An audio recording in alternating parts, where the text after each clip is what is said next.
If you're still writing a single script for your web scraper, goes to URLs, loops through other ones, pulls different data from different places, and relies on that single script that loops through, I really think you're missing out. And I would go as far as saying is that your code's going to be pretty useless when it comes to stability and scaling up, which are, in my opinion, the two hardest things in web scraping. So what's the answer to this, and why do I need to change my code if it's already working? Well, the answer is a queue system.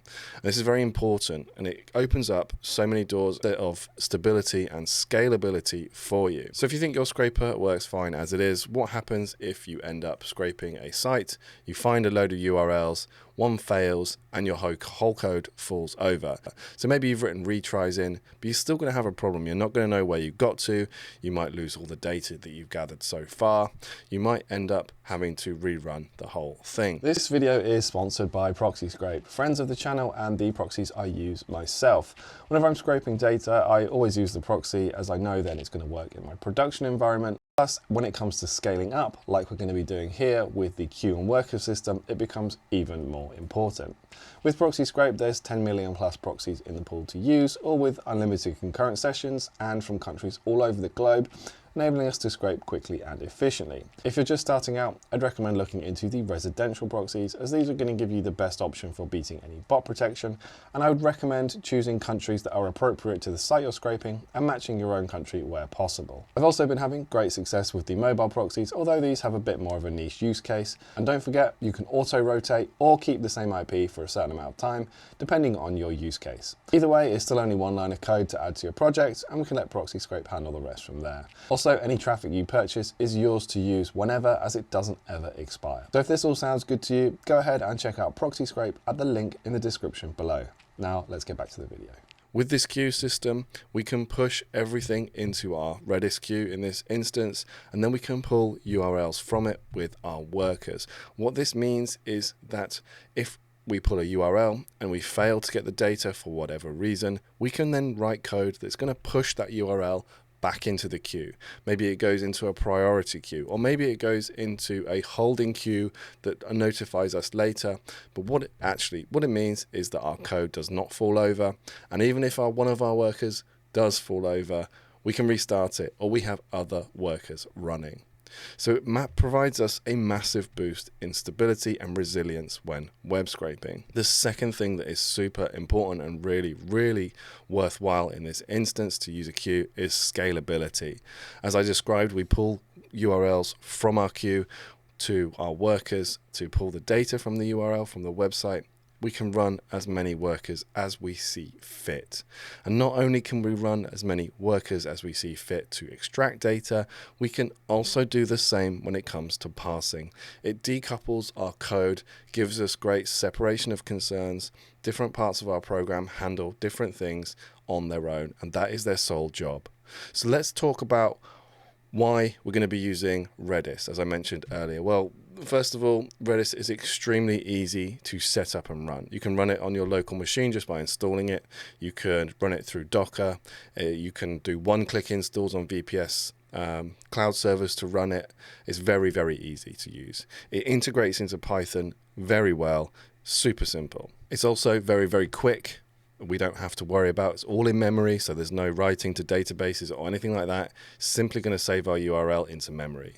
It helps with persistence too. Imagine if all of our code falls over for some reason, assuming that our Redis server is not on the same server, say our server went down with our code, it's going to hold all those URLs exactly where we were at, so we can resume right away. It's also going to allow us to control duplicates as well, although that's possibly less important in this case. So let's talk about architecture and what our code may look like. So initially, we want to have some kind of way to get our URLs into our Redis queue.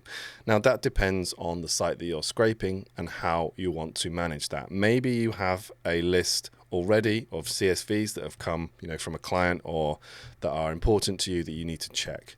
And that makes it nice and easy because we can just run those and push them into our queue. But if you don't, maybe you have a sitemap that you want to scrape. You can run your sitemap scraper to then pull those URLs out and push them into your Redis queue.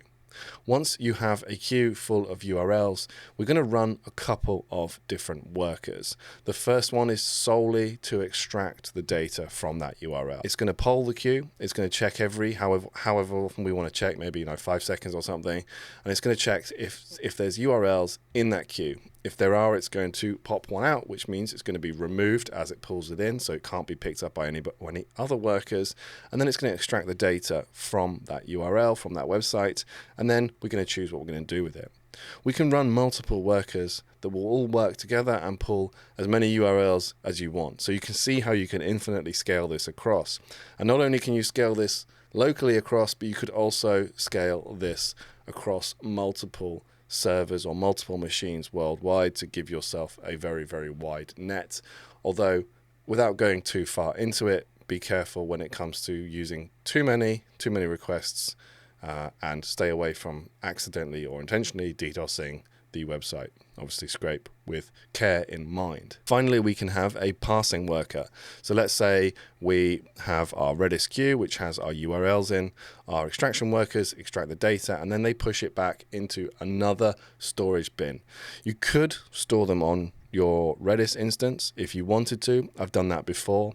But generally speaking, it's going to take up memory. If we're scraping lots of pages, you want to push them somewhere else. So I'd recommend a separate database like MongoDB or something, and just store the plain text in there for the HTML for the site or whatever it is you've pulled out.